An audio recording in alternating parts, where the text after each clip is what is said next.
आदर्श राजा वो है जिसके तन, मन और आत्मा तीनों दृढ़ हो। तीनों दृढ़ क्यों? यदि राजा तन से दुर्बल हुआ तो ना संभाल पाएगा अपनी सेना को, ना सीमाओं को। और यदि उसका निर्बल और अस्थिर हुआ मन, तो पराजित होता रहेगा वो अपनी ही चिंताओं से। और उसकी आत्मा निर्बल हुई तो कैसे सबल करेगा वो अपनी निर्बल प्रजा को। देखो वत्स, नियति तो यही कहती है कि अधिक पाना है, और अधिक पाने के लिए बहुत खतरा उठाना पड़ता है। कुछ लोग खतरा नहीं उठाते, जीवन जैसे चल रहा है बस जीते चले जाते हैं। पर जो प्रगति करना चाहते हैं, ऊपर उठना चाहते हैं, जो कुछ उनके पास है उसे दांव पर लगाने से नहीं डरते। संभावना है कि हार जाएं वे, कुछ ना कर पाए वे, पर ये जो कुछ कर दिखाने का प्रयास है, यही उन्हें औरों से अलग बनाता है। भले ही वे हार जाएं, पर यह संतोष उनसे कौन छीन सकता है कि उन्होंने कुछ अच्छा कर दिखाने का प्रयास तो किया। वैसे मैं इस चुनौती का निर्णय करता हूं, इसलिए तुम्हें इसमें बेईमानी का कोई भय नहीं होना चाहिए।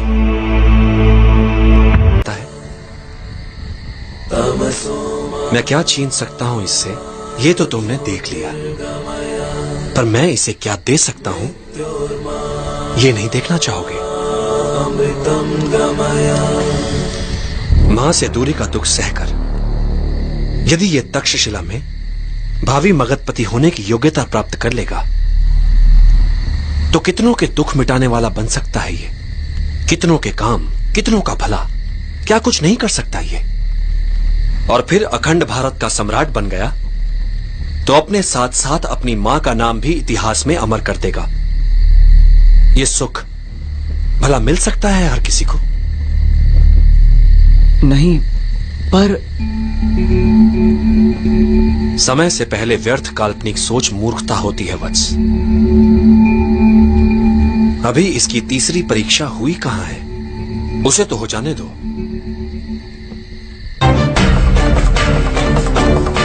गुरुदेव, पता नहीं क्यों मेरा मन कहता है कि ये बालक अवश्य जीतेगा। जब स्वतंत्रता के लिए आत्मा को बेचने का प्रश्न सामने आएगा,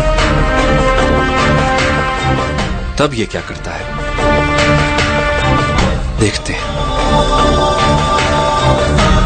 जोश अच्छा है वत्स, किंतु स्मरण रहे, बड़े बड़े योद्धा मात खा जाते हैं जब वो जोश में होश खो बैठते हैं। युद्ध का पहला नियम है अपना युद्ध चुनना सीखो। कब, कहां और किससे। युद्ध नीति कहती है कि वार सदैव अवसर देखकर ही करो। मुक्ति तो शीघ्र ही मिलेगी चंद्रगुप्त, किंतु ध्यान रहे, एकाग्रता बनी रहे। कठिन पथ पर चलने पर कई बार धैर्य टूट जाता है, हृदय विचलित होने लगता है, और कई बार तुम स्वयं से प्रश्न पूछ बैठोगे, पर तुम्हारा ध्यान सदैव लक्ष्य पर बना रहे, फिर वो चाहे तुमसे कितना ही दूर क्यों ना हो। मुझे ध्वनि भेदन सिखा सके। एक मार्ग है, जो कुछ भी तुम सीखो इतना मन लगाकर सीखो कि आधी धीरा तुमसे प्रभावित हो जाए, जिससे संभावना बन सकती है उनके शपथ तोड़कर तुम्हें सिखाने की।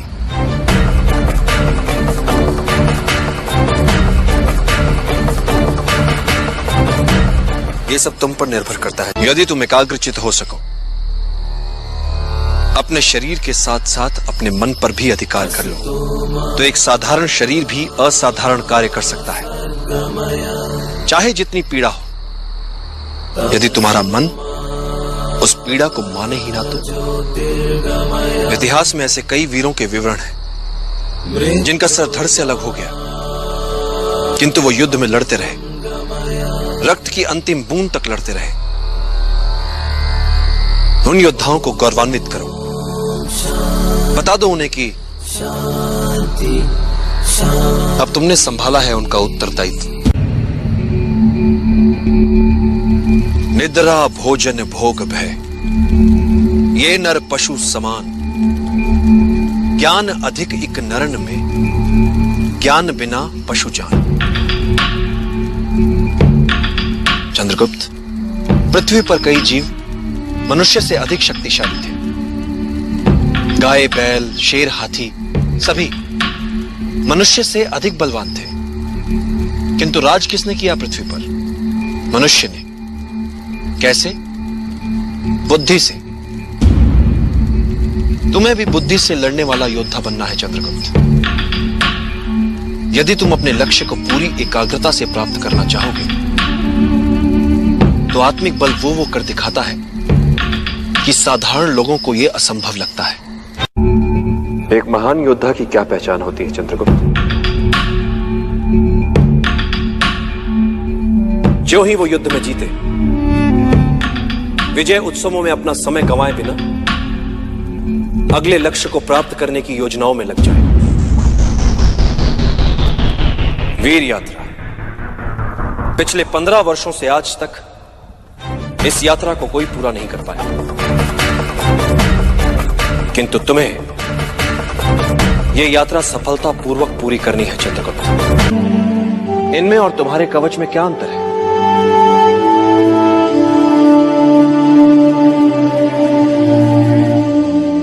तो फिर इस कवच का और इस वीर यात्रा का कोई महत्व नहीं आचार्य। मूल्य यात्रा का है, यात्रा में मिली वस्तु का नहीं। मैं कुछ समझा नहीं आचार्य। यही समझाने के लिए मैंने तुम्हें यहां बुलाया है चंद्रगुप्त। व्यक्ति को जब आगे बढ़ना होता है तो सबसे पहले वो अपना लक्ष्य तय करता है, और जब वो व्यक्ति लक्ष्य की ओर बढ़ता है, राह पर निकल पड़ता है, तो मार्ग उसे सिखाता है, संवारता है, बनाता है, और यही अनुभव उसकी पूंजी होते हैं।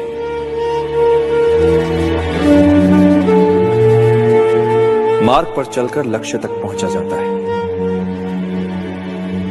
और मिलने वाली वस्तु मात्र सांकेतिक उपलब्धि होती है चंद्रगुप्त। वास्तविक उपलब्धि होती है मार्ग में मिली सीख। राह में आई हर अड़चन को सुलझाते सुलझाते जो वो हो जाता है, वो यात्रा से पहले वाले व्यक्ति से बड़ा व्यक्ति होता है। इसलिए जितनी दुर्गम होगी यात्रा, उतना ही निखरेगा व्यक्ति। जैसे विजय यात्रा पर जाने से पहले तुम घबरा रहे थे, तुम्हारे भीतर झिझक थी, तुम्हें नहीं लगता था कि तुम दल का नेतृत्व कर पाओगे, तुम्हें यह भी नहीं लगता था कि तुम हर बाधा को पार कर पाओगे, किंतु तुमने ये सब किया, और जो किया उस उपलब्धि का प्रतीक है ये कवच। किंतु क्या ये कवच तुम्हें अजय बनाएगा? नहीं चंद्रगुप्त, ये कवच एक वस्तु मात्र है। महत्वपूर्ण है इस कवच के पीछे छुपा विश्वास। इस विजय यात्रा से मिला तुम्हारे व्यक्तित्व को निखार, यही बनाएगा तुम्हें अजय।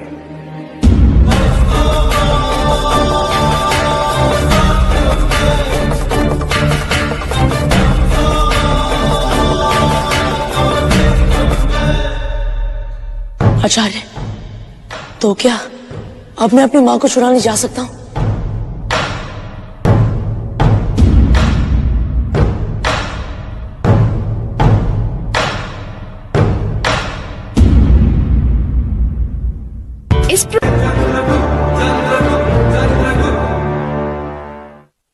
यह कवच एक वस्तु मात्र है।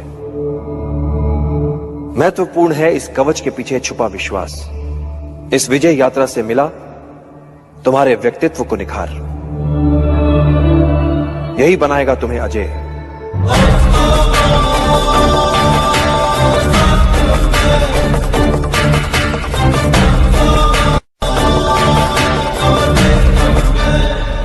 कवच के लिए जो कथाएं प्रचलित थी वो सारी मिथ्या। किनकी थी वो कथाएं? उन महान योद्धाओं की जिनकी महानता ने उनके कवच तक को इतिहास बना दिया। तो बड़ा कौन? वो कवच, वो व्यक्ति, या वो योद्धा, या वे कार्य, वे महान युद्ध जिनसे वो इतिहास में अमर हो गए।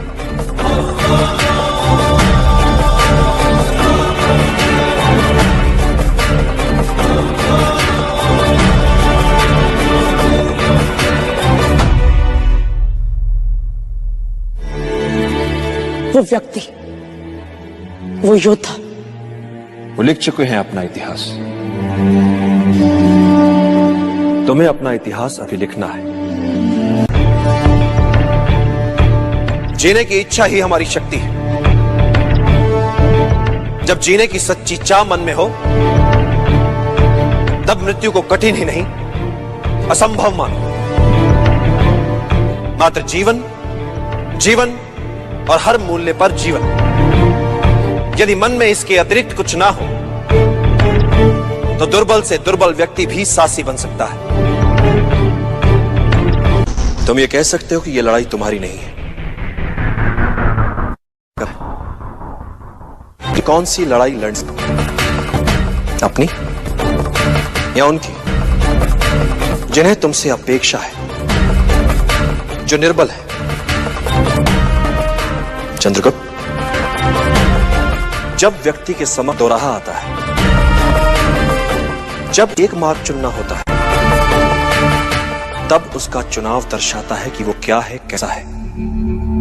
छोटा है, बड़ा, अपने लिए सोचने वाला है या अपने से परे औरों के लिए सोचता है। तुम्हारे मन और तुम्हारी आत्मा के चुनाव का है। निर्णय कर कि तुम अपनी मन की सुनोगे या अपनी अंतरात्मा। वैसे भी चंद्रगुप्त, जीवन में जब भी कोई निर्णय एक बार कर लो तो पलट कर मत देखो, क्योंकि पलट पलट कर पीछे देखने वाले इतिहास नहीं बनाते। इन सभी गांव वालों के प्राण जा सकते थे। असफलता से सीखना आवश्यक होता है चंद्रगुप्त।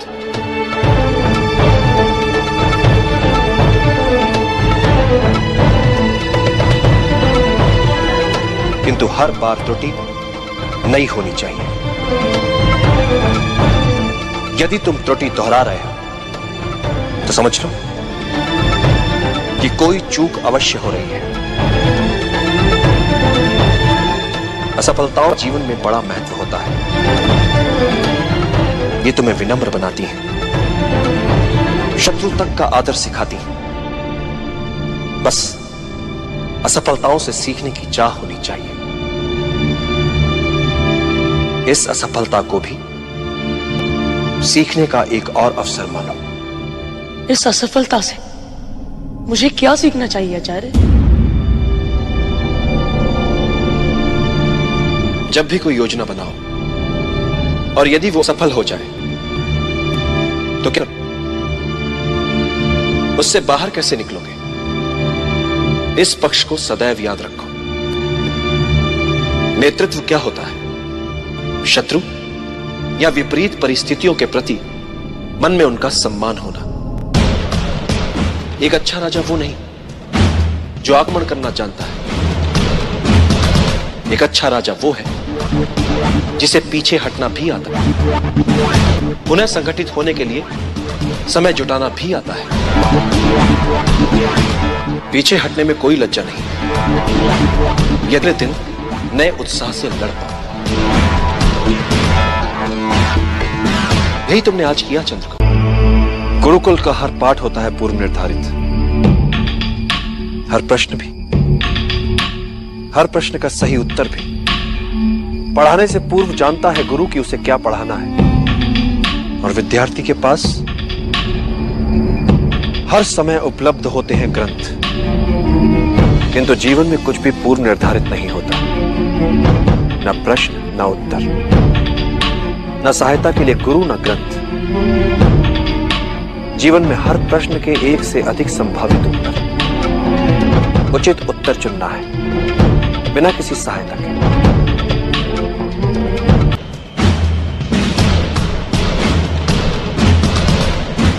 जब तुम्हारे समक्ष एक से अधिक विकल्प और निर्णय लेना कठिन हो रहा हो, तो एकाग्रचित होकर, ध्यान लगाकर अंतरात्मा को सुनने का प्रयास करो।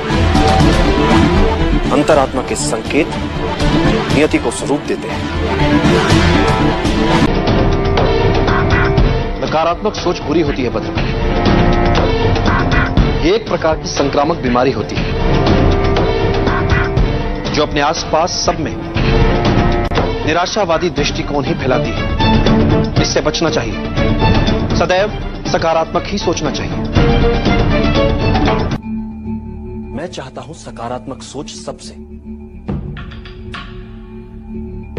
योजना मात्र कल्पना भी लगे तब भी उस पर विश्वास करो और उसे सच बना दो। हर बड़े कार्य से पहले उसका सपना देखा जाता है और फिर उसे मूर्त रूप दिया जाता है।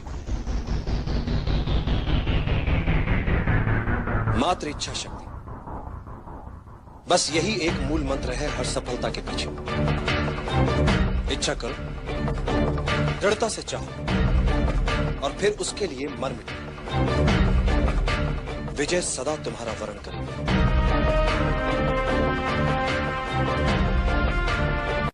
बच सकते हैं। अति बुद्धिमान क्या होता है? सामान्य बुद्धि चातुर्य से कुछ अधिक। संकट में बुद्धिमान नहीं, वो बचेगा जिसमें अनुकूलन की क्षमता अधिक हो, जिसने स्वयं को परिस्थितियों के अनुरूप ढाल लिया हो, वही संकट से बच पाएगा। और यही सार्वभौमिक नियम है।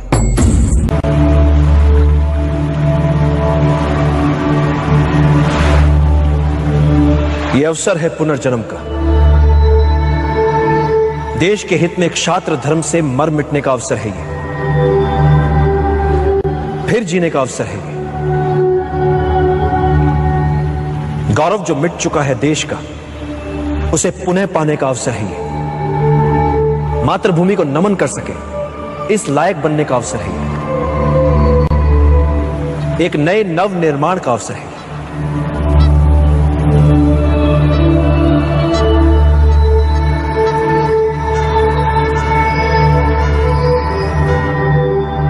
निर्णय आपको लेना है। चाहे तो आप सब अपनी पराजय के साथ जीवन भर सर झुकाकर पशुवत जी सकते हैं,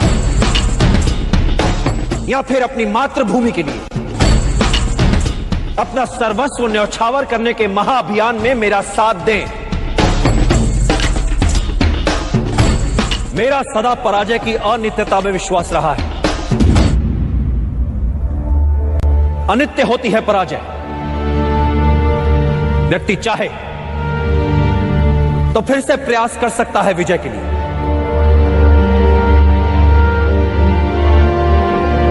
जब वो मन से पराजय को स्वीकार करता है तब वो होता है पराजित।